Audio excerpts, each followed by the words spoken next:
in the Philippines. Wow, Philippines. 1 year sa daycare. 1 year sa kinder. 6 years sa elementary. Wow. 4 years sa high school. Wow. 2 years sa K-12. Wow. 4 years sa college. Wow. Total 18 years schooling.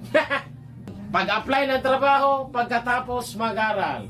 Requirements. Diploma. Hindi pa binigay. TOR. Hindi pa rin binigay kasi may utang sa school. Resume, biodata lang yung dala, hindi pa tanggap. Barangay clearance, police clearance, NBI clearance, hit pa. Birth certificate, hindi tumanggap ng local. Valid ID, nako, samot. Hindi pa dumating. Medical certificate, drug test, SSS number, PhilHealth number, Pag-ibig number, BIR number, aming pang number.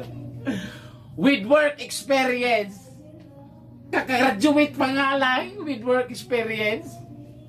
Tapos may pahabol pa, with pleasing personality. Nako, paano pagpangit ka?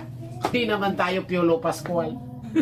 Sweldo 435 minimum wage earner Cebu. Cebu reta. South Korea. South Korea. Walang schooling. Pass lang ka sa exam. Kahit grade 1, kahit walang grado, basta maipasa mo yung exam, sahod mo 80,000 hanggang 150,000. Anong pipiliin mo? South Korea, Philippines. South Korea na lang tayo, mag-review na lang tayo. Hichime kokoro, hanyo chonon chonon, isumnida. South Korea.